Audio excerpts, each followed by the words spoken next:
Atônitos e perplexos, todos perguntavam uns aos outros: Que significa isto? Alguns, todavia, zombavam deles e diziam: Eu acho que eles beberam vinho demais.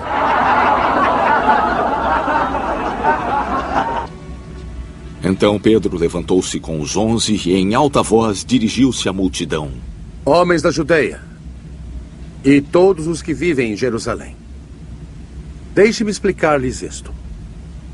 Ouçam com atenção o que lhes direi. Estes homens não estão bêbados, como vocês supõem. Esta é ainda a terceira hora do dia. Pelo contrário, isto é o que foi predito pelo profeta Joel. Nos últimos dias, diz Deus, derramarei o meu espírito sobre todos os povos. Os seus filhos e as suas filhas profetizarão. Os jovens terão visões.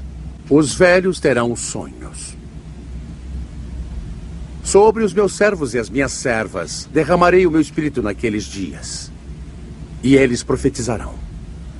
Mostrarei maravilhas em cima no céu e sinais embaixo na terra. Sangue, fogo e nuvens de fumaça. O sol se tornará em trevas e a lua em sangue, antes que venha o grande e glorioso dia do Senhor. Olá, graça, paz e misericórdia da parte daquele que vive e reina pelos séculos dos séculos. Eu sou Elivelton Soares e você está no canal Escatologia Plena, o portal de estudos do preterismo completo. Nessa oportunidade eu quero tratar com você a respeito do fenômeno de Pentecostes, registrado em Atos capítulo 2, um texto bem conhecido nosso, não é verdade? Com certeza temos ali um registro muito interessante acerca das questões relacionadas à escatologia bíblica. Uma grande reflexão que teremos aqui então para a glória do nosso Deus. Mas logo depois da vinheta.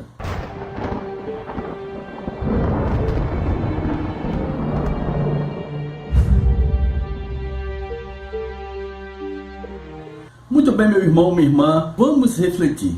Olha só, você sabia que o fenômeno de Pentecostes, registrado em Atos capítulo 2, a manifestação do Espírito, era um sinal de que os últimos dias já estava se evidenciando naquela ocasião? Com certeza sim. Infelizmente, muitos não entendem o que estava acontecendo ali. Vejamos o que diz o texto. Ao cumprir-se o dia de Pentecostes, estavam todos reunidos no mesmo lugar. De repente veio do céu um som como de um vento impetuoso e encheu toda a casa onde estavam assentados. E apareceram distribuídas entre eles línguas como de fogo, e pousou uma sobre cada um deles.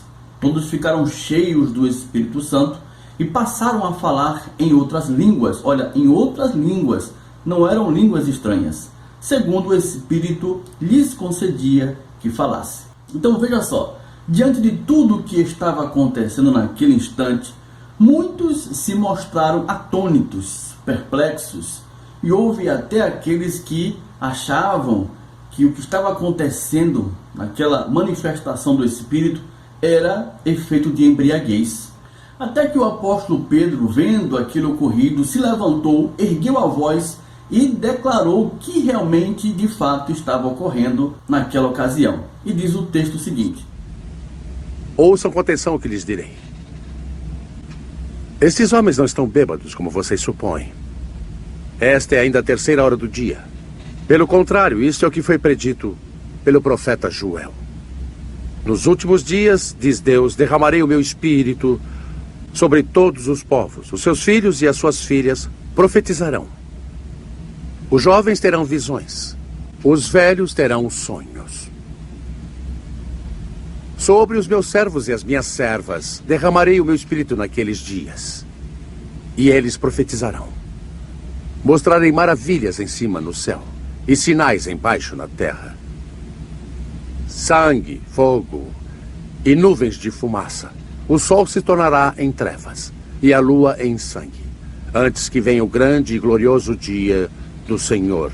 Muito bem, alguém pode chegar pensando e dizer o seguinte: mas abençoado, Pedro falou que estava acontecendo naquela ocasião era de fato o que foi dito pelo profeta Joel, porém apontava para o grande dia do Senhor.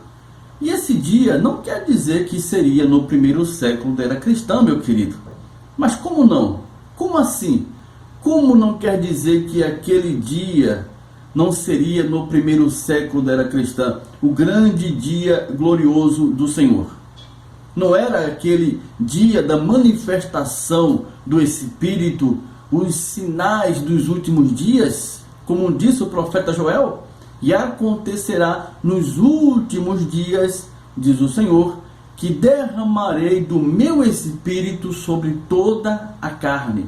Nos últimos dias. O que aconteceu em Atos 2 não tem nada a ver com o que aconteceu na Rua Azusa em 1906, não, meu irmão, minha irmã. Não tem nada a ver. Não se tratou de um movimento de avivamento espiritual. Não foi isso que aconteceu naquela ocasião. Foi cumprimento profético relacionado ao grande e glorioso dia do Senhor. Era os últimos dias. Era o sinal de Deus dizendo que o grande e glorioso dia se aproximava. É interessante que no versículo 37 do mesmo capítulo, os ouvintes na ocasião do apóstolo Pedro ficaram tão alarmados com as palavras dele referente ao que estava acontecendo, e de forma consciente, com o grande dia do Senhor que estava chegando, disseram eles o seguinte: olha só o que diz a palavra. Ouvindo eles estas coisas, compungiu-se-lhes o coração e perguntaram a Pedro e aos demais apóstolos: que faremos, irmãos?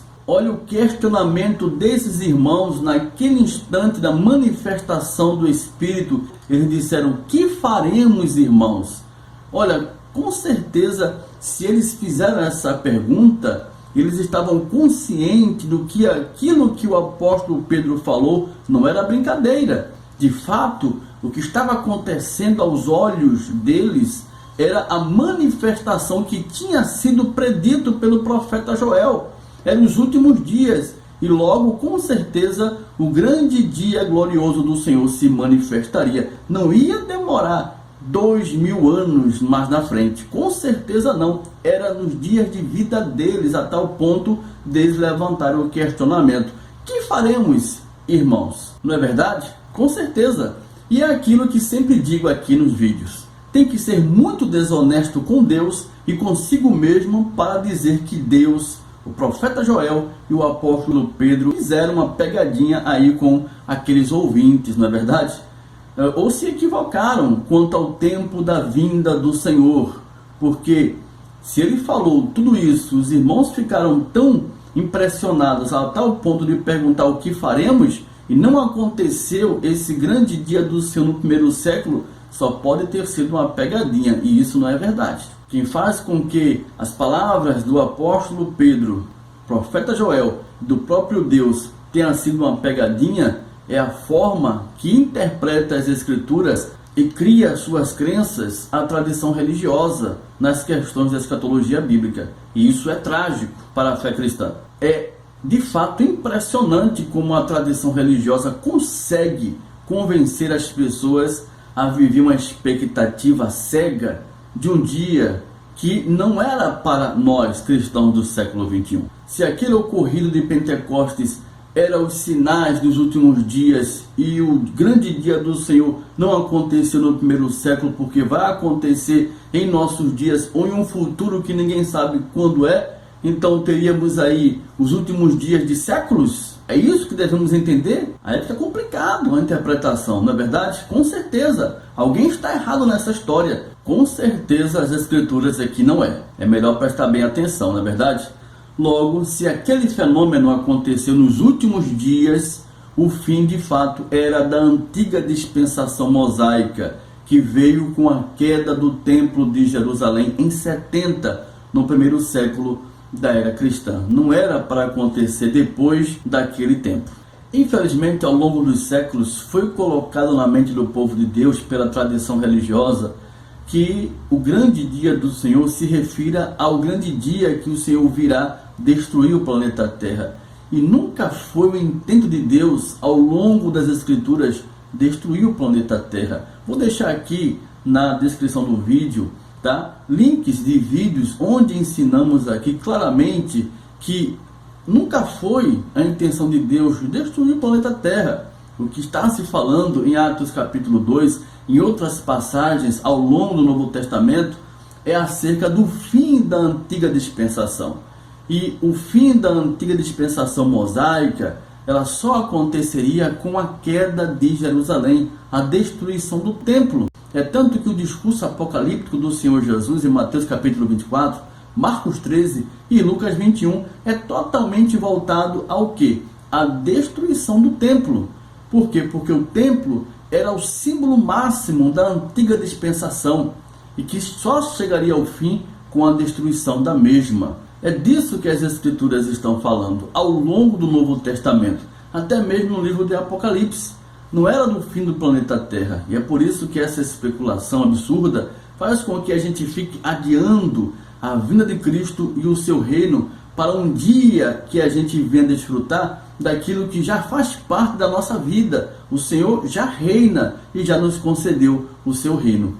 Infelizmente, a tradição, ela bloqueia esse entendimento da sua mente e faz com que você viva desesperado, achando que um dia, o grande dia do Senhor vai acontecer. Não, de forma nenhuma. Não é para acontecer no nosso tempo, não é para acontecer no futuro. Era para acontecer no primeiro século da era cristã.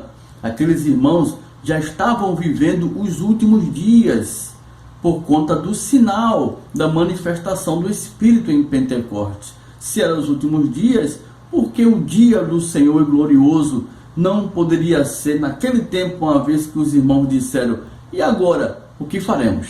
Então está aí, essa foi a nossa reflexão. Espero que você tenha gostado. Se você gostou, não deixe de registrar o teu like e compartilhar com os teus amigos e contatos.